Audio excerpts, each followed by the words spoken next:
Kisah Para Rasul pasal 13.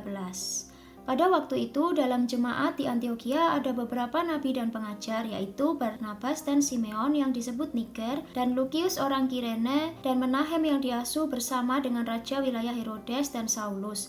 Pada suatu hari ketika mereka beribadah kepada Tuhan dan berpuasa, berkatalah Roh Kudus, "Khususkanlah Barnabas dan Saulus bagiku untuk tugas yang telah kutentukan bagi mereka." Maka berpuasa dan berdoalah mereka, dan setelah meletakkan tangan ke atas kedua orang itu, mereka membiarkan keduanya pergi. Saulus dan Barnabas di Pulau Siprus. Oleh karena disuruh Roh Kudus, Barnabas dan Saulus berangkat ke Seleukia, dan dari situ mereka berlayar ke Siprus. Setiba di Salamis, mereka memberitakan firman Allah di dalam rumah-rumah ibadat orang Yahudi, dan Yohanes menyertai mereka sebagai pembantu mereka. Mereka mengelilingi seluruh pulau itu sampai ke Pafos. Di situ mereka bertemu dengan seorang Yahudi bernama Baryesus. Ia seorang tukang sihir dan nabi palsu.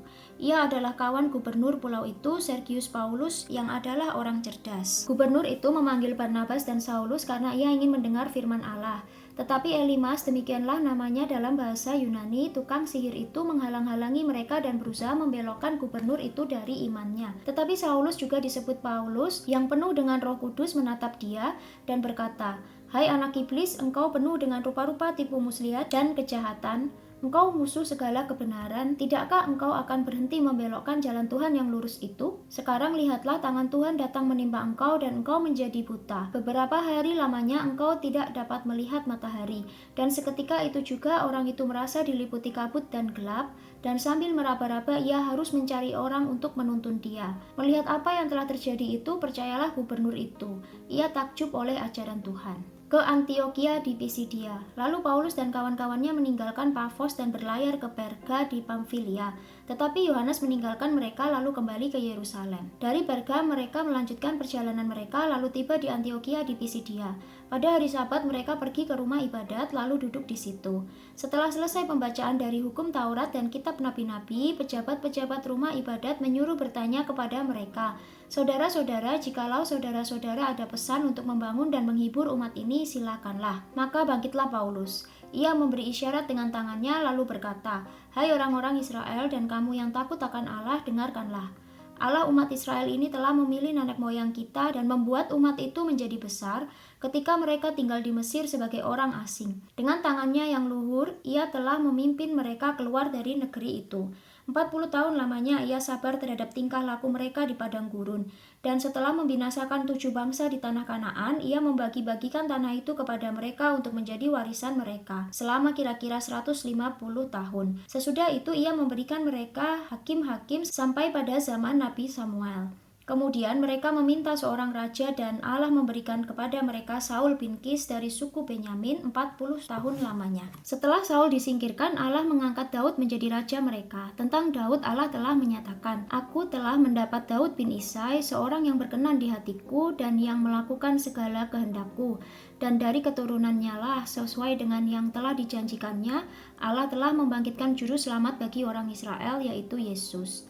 Menjelang kedatangannya, Yohanes telah menyerukan kepada seluruh bangsa Israel supaya mereka bertobat dan memberi diri dibaptis. Dan ketika Yohanes hampir selesai menunaikan tugasnya, ia berkata, "Aku bukanlah dia yang kamu sangka, tetapi ia akan datang kemudian daripadaku. Membuka kasut dari kakinya pun aku tidak layak. Hai saudara-saudaraku, baik yang termasuk keturunan Abraham maupun yang takut akan Allah, kabar keselamatan itu sudah disampaikan kepada kita. Sebab penduduk Yerusalem dan pemimpin-pemimpinnya tidak mengakui Yesus. Dengan menjatuhkan hukuman mati atas dia, mereka menggenapi perkataan nabi-nabi yang dibacakan setiap hari Sabat. Dan meskipun mereka tidak menemukan sesuatu yang menjadi alasan untuk hukuman mati itu, namun mereka telah meminta kepada Pilatus supaya ia dibunuh. Dan setelah mereka menggenapi segala sesuatu yang ada tertulis tentang dia, mereka menurunkan dia dari kayu salib lalu membaringkannya di dalam kubur. Tetapi Allah membangkitkan dia dari antara orang mati. Dan selama beberapa waktu ia menampakkan diri kepada mereka yang mengikuti dia dari Galilea ke Yerusalem. Mereka itulah yang sekarang menjadi saksinya bagi umat ini. Dan kami sekarang memberitakan kabar kesukaan kepada kamu, yaitu bahwa janji yang diberikan kepada nenek moyang kita telah digenapi Allah kepada kita, keturunan mereka, dengan membangkitkan Yesus seperti yang ada tertulis dalam Mazmur kedua. Anakku engkau, aku telah memperanakkan engkau pada hari ini. Allah telah membangkitkan dia dari antara orang mati dan ia tidak akan diserahkan kembali kepada kebinasaan. Hal itu dinyatakan oleh Tuhan dalam firman ini. Aku akan menggenapi kepadamu janji-janji yang kudus yang dapat dipercayai yang telah kuberikan kepada Daud. Sebab itu ia mengatakan dalam Mazmur yang lain, engkau tidak akan membiarkan orang kudusmu melihat kebinasaan. Sebab Daud melakukan kehendak Allah pada zamannya, lalu ia mangkat dan dibaringkan di samping nenek moyangnya dan ia memang diserahkan kepada kebinasaan. Tetapi Yesus yang dibangkitkan Allah tidak demikian. Jadi ketahuilah hai saudara-saudara, oleh karena dialah maka diberitakan kepada kamu pengampunan dosa. Dan di dalam dialah setiap orang yang percaya memperoleh pembebasan dari segala dosa yang tidak dapat kamu peroleh dari hukum Musa. Karena itu waspadalah supaya jangan berlaku atas kamu apa yang telah dikatakan dalam kitab nabi-nabi.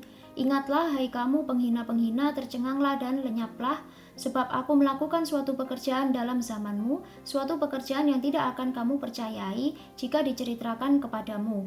Ketika Paulus dan Barnabas keluar, mereka diminta untuk berbicara tentang pokok itu pula pada hari Sabat berikutnya. Setelah selesai ibadah, banyak orang Yahudi dan penganut-penganut agama Yahudi yang takut akan Allah mengikuti Paulus dan Barnabas. Kedua rasul itu mengajar mereka dan menasihati supaya mereka tetap hidup di dalam kasih karunia Allah. Pada hari Sabat berikutnya datanglah hampir seluruh kota itu berkumpul untuk mendengar firman Allah. Akan tetapi ketika orang Yahudi melihat orang banyak itu, penuhlah mereka dengan iri hati dan sambil menghujat mereka membantah apa yang dikatakan oleh Paulus. Tetapi dengan berani Paulus dan Barnabas berkata, memang kepada kamulah firman Allah harus diberitakan lebih dahulu, tetapi kamu menolaknya dan menganggap dirimu tidak layak untuk beroleh hidup yang kekal. Karena itu kami berpaling kepada bangsa-bangsa lain. Sebab inilah yang diperintahkan kepada kami. Aku telah menentukan kau menjadi terang bagi bangsa-bangsa yang tidak mengenal Allah, supaya engkau membawa keselamatan sampai ke ujung bumi. Mendengar itu bergembiralah semua orang yang tidak mengenal Allah dan mereka memuliakan firman Tuhan. Dan semua orang yang ditentukan Allah untuk hidup yang kekal menjadi percaya. Lalu firman Tuhan disiarkan di seluruh daerah itu. Ke Ikonium, Listra, dan Derbe.